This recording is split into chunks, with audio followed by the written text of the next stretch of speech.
What conspiracy theory do you believe in?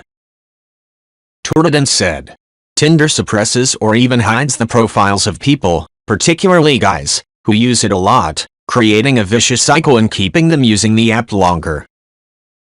Painting Smooth said, weirdest example of that, there was a popular post about a cat or something, and the image was a click-through to Imgur, I think. Anyway, first thing you see on this link? Vin Diesel. The cute cat or whatever was the image below. Op was like, oh yeah, sorry about the Vin Diesel, I set up the link wrong. If that was marketing, it was clever and so subtle. Jixtanather Hominin said, the first time I heard about microplastics, it was back in my first year of uni, 2019. We had to complete a paper outlining its effects on the environment, people, and animals. We basically had to create a giant mind map. When we finished the project, I felt physically sick because I realized just how much we're fucking up our world. You're completely right. Plastics secrete chemicals when we use them, which fucks with their hormones, fertility, mental health. It then gets thrown into the ocean or dumps, which are not properly managed in many countries. All the toxins secrete into the plants, water, soil, air. We grow our food in the same soil that absorbs the toxins. We eat animals that have eaten plastics. Microplastics are in our stomachs, muscles, cells, everywhere. If people found out just how polluted we are, many governments and companies would have hell to pay. Canmaker said, it's a rule that the bedsheets and facilities for high-profile criminals are made out of paper in the event that they try to get out of their sticky situation via suicide. Those were regular bedsheets that he could use just like a rope. They don't make mistakes like that.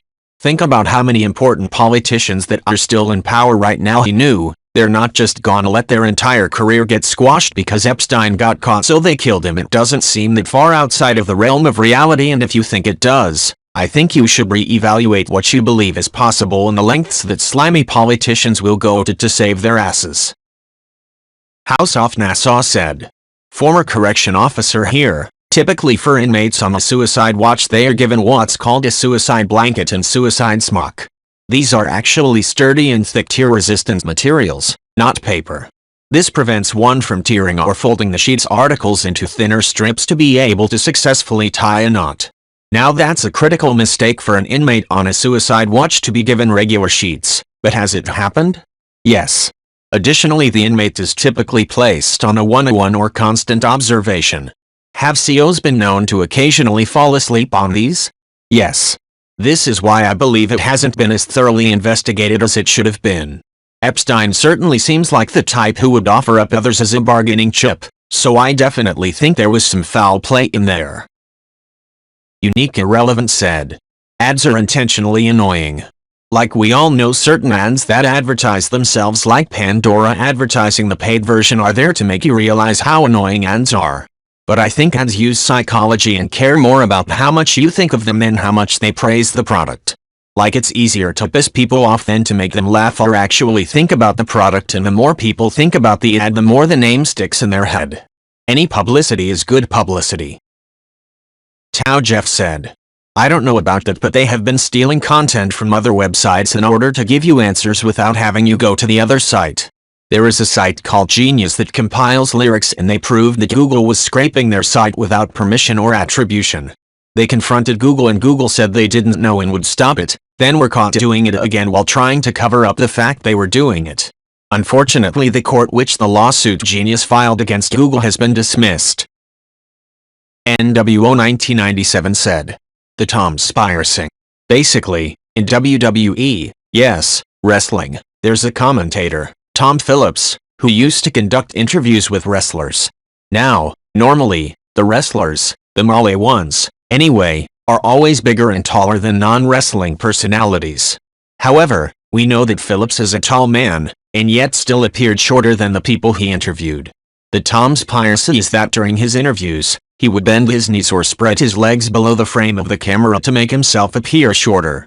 Also, Big Boss Man raised the briefcase in Stone Cold Steve Austin's ladder match at King of the Ring 1999, the one the year after Undertaker threw Mankind off the Hell in a Cell. So the way a ladder match works is that there will be an item, usually a championship belt or briefcase, suspended above the ring, and the wrestlers have to climb a ladder to retrieve it. First to do so wins the match. When Austin was about to win, the briefcase mysteriously raised up just out of his reach. Why do I say that Big Bossman raised the briefcase? One of the stipulations was that any member of the corporation faction who interfered in the match would be fired. Bossman was kicked out of the group just before the match, and on the Raw after the event, he was just back in the group with no explanation. Coincidence? I think not. Blind Hoffe 13 said, I know nothing about WWE, but that Tom's piracy is quite common practice in journalism. I've seen many reporters bend their knees to be at eye level of their subject. The reason for this is so that the subject doesn't seem weirdly small or tall.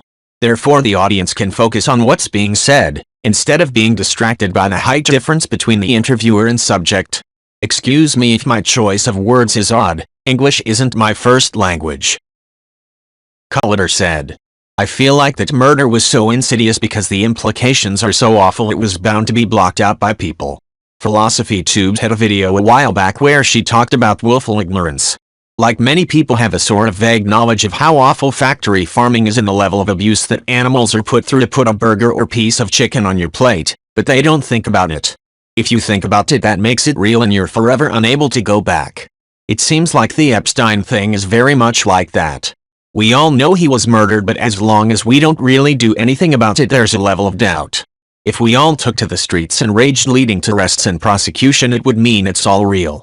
That there really is some global pedophile ring including everyone from politicians to actors and even the CEOs of video game companies. I'm not a psychologist obviously, but there has to be some explanation for the level of inaction beyond politicians covering it up. Anarcho-humanist said, a case significantly more disturbing than what we know about Epstein actually happened in the late 1980s and early 1990s in Belgium, where it seems that police and the judiciary actively covered up actions of serial killer and child molester. Something like 20 key witnesses to the crime were all killed in mysterious and violent ways. https://en.wikipedia.org/wiki/mark_.traus.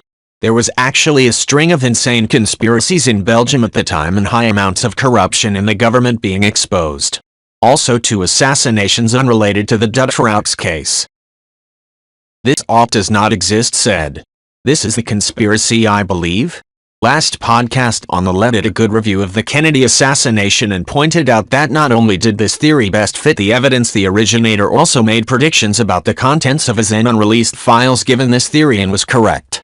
Over time the supporting evidence for it has gotten stronger and stronger, which is the best evidence that it is true.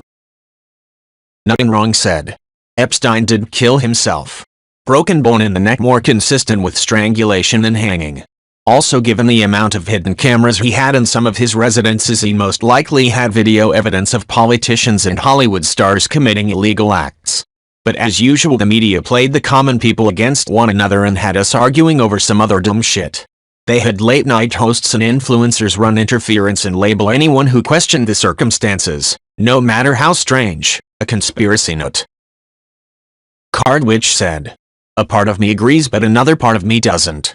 There is a woman I watch on YouTube whose focus is learning about historical dress. The most likely reason the pocket situation sucks is that the current style makes it hard to put in pockets that mess with the desired style silhouette. If you look at many dresses and such from before, they had very generous pockets because it's easier to hide the bulk. I do agree though that those handbag companies probably have a hand in keeping the pocket situation how it is now. Anthony Barr, he said. NASA's Huygens probe that went to Titan in 2004 said that all the pictures it took only half made it back to Earth. I don't believe that. I think all its pictures made it back and only half were released to the public. Titan is the only object in our solar system with liquid on its surface. Edit. My apologies, the ASO was also involved on the project as well, not just NASA. Earathroid said. It used to sound plausible to me until I watched the documentary on the Bulls recently. He was under a lot of pressure, feeling isolated all the time, holing up in his hotel room when playing away games because people wouldn't leave him alone. Most likely explanation is that he was just feeling miserable, having his greatest love in life being turned into an absolute chore, and decided to step away for a while. Then once the intense spotlight was off him, he realized that he missed basketball, and also he was mediocre at best in terms of MLB, So he decided to go back to what he was excellent at. Did he gamble a lot? Yes. Did he have a problem? He was always able to pay his debts. He was making multiple millions a year off of endorsements in his restaurant. He would have had to be extremely in debt for some mob types to off his father over gambling debts, since he was obviously good for at least a few million a year if he lost a big bet. Milker said, the Paris terrorist attacks, Eagles of Death Metal, happened just before the G20 summit were due to meet up to discuss the Trans-Pacific Partnership, which was an economic plan to control the rise of China and Russia. The passport of a Syrian was found on the body of a suicide bomber, completely unscathed. Due to the attacks, the summit instead talked about terrorism at an economic forum. Something smelt fishy about that. A Russian said, I don't call it a conspiracy as it does not require any human to be aware and lying about it. But yes, not the craziest idea. I had once a several-hour discussion with friends on how some things of the universe are glitches in the simulation. Things like quantum tunneling or Planck time representing limits in the simulation. How even if the universe expands, the amount of things in the observable universe goes down, allowing for resources to be freed. Dark matter and arc energy being just bad simulation parameters, endless possibilities. Cheesecake 413 said, in the UK I'm convinced of the opposite. Our government is infamously trying to privatize our healthcare, under the guise that it's struggling. The pandemic is the perfect way to show this. If the hospitals are overwhelmed with COVID patients, hospitals have to cancel other things such as minor surgeries, cancer checkups, etc. This drives a lot of people to private hospitals for treatment, and makes people cross that routine healthcare is being pushed to one side. The English government has consistently waited too long to lock down and has always opened far too early and too quickly. March last year, we were 2 weeks behind Italy in terms of cases. We had a prediction of what would happen to us playing out in front of our eyes, giving us plenty of warning. Instead, we waited 2 weeks and then locked down, allowing for cases to surge. The government allowed Christmas gatherings despite growing cases, and then cancelled it at the last minute. I believe this is so people would go screw it, it's Christmas and meet up anyway, but the government could clean their hands of the responsibility.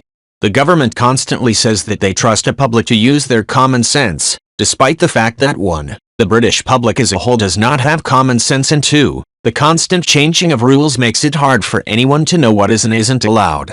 The result, cases surge and overwhelm the NHS, and the government can claim it wasn't their fault but can use the overwhelmed NHS to show how privatization would be so much better.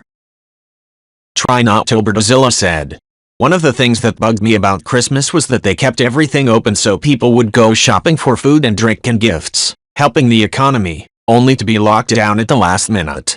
Some people were stuck at home with enough food to feed a small army, and other people were left with barely anything, or just the booze, because they hadn't expected to be home for Christmas. Little Cat 123 said, the Dyatlov Pass incident absolutely was a cover-up by the Soviet government. The only question is to what extent. Whether the Soviets directly killed the hikers or if they simply tried to cover up what someone else did, I don't know. But somehow they were involved. The entire thing is just so damn sketchy, especially the government telling the mortician to alter his report. Edit. To those saying it was an avalanche, the trees they were found by, why were the very top part of the tree burned, and only the very top? Why were there objects at the campsite that the family didn't recognize? And again, why did the government want the report changed? Ninja Bread Manu said, I saw a similar video which suggested a catabolic, unsure of spelling there, wind, which is essentially a type of wind that can occur on mountains and sounds a lot like an avalanche, which would have caused them to panic, cut their way out of the tent and sprint for the trees, like there was an avalanche without there being evidence of one. Then they got lost in the dark and succumbed to the cold. Also, as I recall regarding the radiation, 1 or 2 of them were researching radiation in university and likely had some on them from the lab. RKD said, not so much a conspiracy theory as a theory of why we're where we are in history. I believe Thatcher and Reagan created the current political mess we're in. Thatcher broke the unions in the UK, with the UK miners' strike of 84-85, while Reagan broke the air traffic controllers' strike in 1981. I believe this led to unions going out of fashion in both the UK and the US. The consequences of this can be felt to this day. With the loss of union powers, capitalism began to run more unchecked. This over time led to closure of industry in quite a lot of towns. Loss of jobs led to towns becoming poor. Large amounts of people who were previously lower middle class became poor. Without money, they lost political power. This led to apathy. They still got children, who grew up poor. 30-40 years later, with the help of the internet, this large, mostly non-voting section of the population was rediscovered, and targeted in ads campaigns and political propaganda, and encouraged to vote for Brexit in the UK and Trump in the US. And here we are today. Not a conspiracy per se, but rather my belief in how we ended up where we are now. While I'm rather right-wing economically and left-wing socially, it makes me despair to see how classic liberalism seemed to have screwed us. NK 1989 said, "The sinking of the luxury ferry Estonia was caused by a missile strike. The official explanation that the ramp became unlatched and the ship took on water simply don't match up with the sheer speed with which the ferry sank, and the loud boom heard by the survivors." Scientific expeditions to the wreck were immediately banned until 2020, when a private crew snuck out to the sunken ship and discovered a massive hole in the wreckage. I really believe that over the next several years we're going to find out that one of the most horrifying modern maritime disasters was an act of violence. Jamie Singh said, "It's my own personal theory that I've mentioned before, but I'll say it again. Patsy Ramsey killed John Bonet, not Burke Ramsey. I fully believe that Patsy had Munchausen by proxy, but instead of manifesting in the usual way of making her daughter sick, breaking bones, etc., she instead dressed her 6-year-old up like a 40-year-old call girl working for Heidi Fleisch and paraded her in front of pedophiles for those beauty pageants. The show Toddlers and Tiaras just cemented this theory for me, because those moms and dads are 100% about the attention they get by victimizing their children for trophies, not about their kids' mental and emotional health and well-being. But eventually it wasn't enough, so she first decided to fake a kidnapping for attention, but then lost it and out assaulted and killed her daughter. Which woke up John Ramsey, and in a panic to protect his wife he first tried to frame the sleeping and innocent Burke, then realized Patsy might confess to save Burke get more attention on herself, so he instead did everything in his power to mess up the investigation.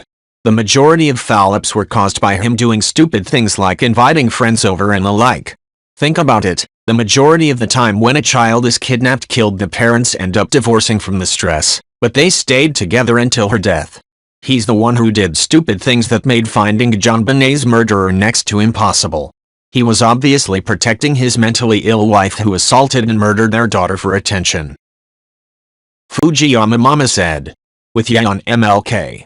Malcolm X was killed by members of the Nation of Islam, and Farrakhan has admitted that to an extent. Nation of Islam leader Louis Farrakhan admits his complicity in the 1965 murder of Malcolm X while seated across the table from the civil rights leader's oldest daughter in a 60 Minutes interview to be broadcast Sunday. Atala Shabazz, then 6, saw her father gunned down in the Audubon Ballroom in Harlem on February 21, 1965. 3 men with ties to the Nation of Islam were convicted in the slaying. A year earlier, Malcolm X's criticism of Nation of Islam spiritual leader Elijah Muhammad had caused a bitter split with church leaders, including Farrakhan. Farrakhan called Malcolm X a traitor and wrote, 2 months before the killing, that such a man is worthy of death. Farrakhan has denied ordering the assassination but later admitted to having helped create the atmosphere that led to it.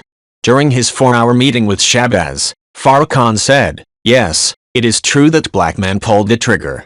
We cannot deny any responsibility in this. Where we are responsible, where our hands are a part of this, we beg God's mercy and forgiveness." Source: https://www.google.com/amp/2000-05-1005-10065-story-emp.html. Painting Smooth said, "Could it be the case, hear me out, that this was a psychological experiment where the idea was to make the crew believe that they had teleported and infused with the ship? Like psychologically they couldn't leave?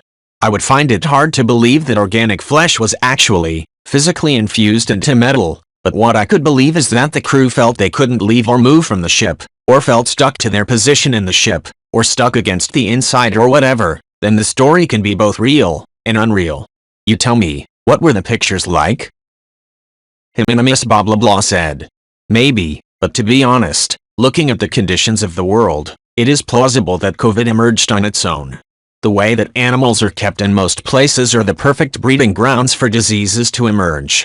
Not to mention the positive correlation between deforestation and emergent spread of disease. Many scientists have even said that the rate of the emergence of diseases is increasing.